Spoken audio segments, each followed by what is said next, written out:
went to Omaha only because my dad's company transferred him from Illinois out to Nebraska to manage a feed plant. That was the background of God's providence. Even when I was a little boy, though, I had been a mass server, an acolyte, when we lived in Peoria, Illinois. And I was always drawn to sort of the burning bush of serving Mass and being kind of around the priest. I think beyond that, I was really taken by some of the scripture quotations that I heard.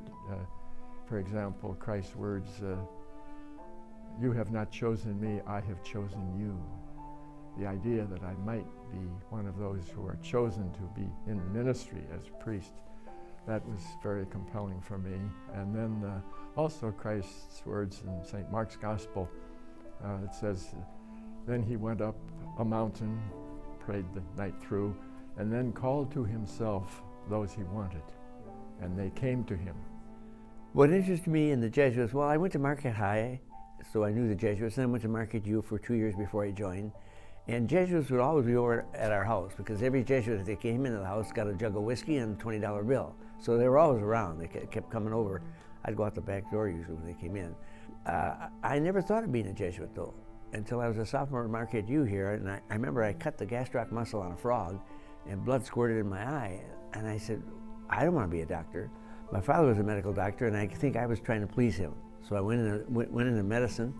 And then I remember saying to myself, well, what am I going to do with my life? And I remember remembering saying, I want to do something meaningful. And I didn't know what to do. At Creighton Prep, where I had a number of Jesuits, some ordained, so-called the priests, and then some not ordained, the scholastics. And they struck me as living a very happy life, doing something very meaningful with their life. And I kind of related to that more and more. Well, Ignatius always says, don't make a decision when you're not at the top of your game. They call it desolation. You make it when you have an even spirit. And I remember it was 1959. I'm in 7 years. And my father knew I wasn't happy, so he told me, why don't you have to do this? Why don't you just come home? The room's always ready. And I was going to leave then. Life, it was so lonely. And I said, I don't want to live this way. But I said, I don't want to make a decision now. I'm going to try it one more year. And so I went to Campion High School, and I found my life by giving it away. And it's been relatively good since then. But that was, and we just had a reunion this last summer. 60 of those kids came. And I was 27, they were 14. And I thanked them. I told them I was going to leave until I met that group. And a lot of their wives were there. It was just a wonderful reunion, because Campion is a boarding school. You're with them in the morning to night, and you're with them 9 months a year. And I was glad. I was so good to them. But they helped me more than I helped them. I told them that. So that was one way Jesuit life helped me, not to make a decision when you're at the bottom of the bird cage, you know. So that's what I did. And wherever they are is fine. You know, any way you can help them. That's why I became a Jesuit, to help people. And so that's what I try to do. And I remember after I was ordained, I said, I can stay home, watch football, and drink beer. But I said, well, why do that? So I was out all the time. He says, I will put myself before Christ on his cross, and I will ask him how it is that it has come to this, but out of love he is going to his death for my sins.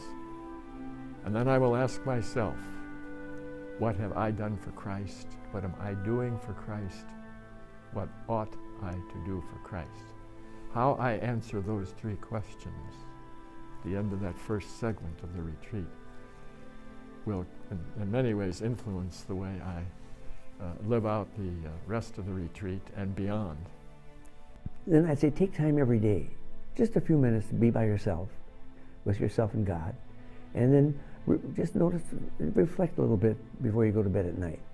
Christ is risen and is still with us and all his people, not just Roman Catholics or Christians, but everyone. And So the forces of evil against the infinity, the power, the infinite love and infinite mercy of Christ, I find anyone who calls that into question giving me a kind of a humorous situation, because it's no contest. I taught here in the 80s. I used to ask, I made them make a 20-minute conference with me. They could do that or write a paper. Of course, no, I still write a paper. But I would just always ask them, as they pray, all the kids prayed a little bit right before they went to bed. And I think that's nice. That's enough. The college kids are so busy. But I didn't want them to lose. If you ignore someone, you'll lose the person. You love someone, you ignore, you'll lose that person. So I wanted them to keep God alive in their life and do that just by taking a little time, reflecting, and listening to their heart. Some of the best advice I ever got was from an older priest. I was a young seminarian, and I was about to move from one house to another. And I said, Father, what advice would you give me as I go the next step on the training? And he paused for a moment and he said, I think I would say, think the right thoughts. That's a broad principle, but there are many situations in life where if we think the wrong thoughts, or sort of half-baked thoughts, and then make a decision, the decision doesn't work out, and we have to kind of retrace our steps and start over and so on. So by thinking the right thoughts, that means I'm opening my heart to experience common sense, the wisdom of older and other people, friends, and my own tapping into the mind and heart of God. That is the power, I think, that ultimately brings us consolation in the Ignatian sense of that word. Any increase of faith, hope, and love in our life is a sign of the presence of God. But I think walking with Christ, I try to do this faithfully in my daily prayer, has been the secret of my power and effectiveness, such as it's been. You find out very quickly that you can't do much on your own, whether it's in a religious environment or any other environment. We need one another, and we need the gifts of one another. We're all ultimately one family.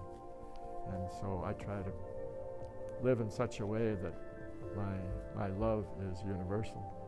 Well, I don't know if it's Ignatian spirituality, but I would just say that if I had to advise someone, I'd just say, listen to your heart. God's working in your life right now, and just listen to that. That's where God is. So that's about all. I don't advice I give. I don't like to give advice.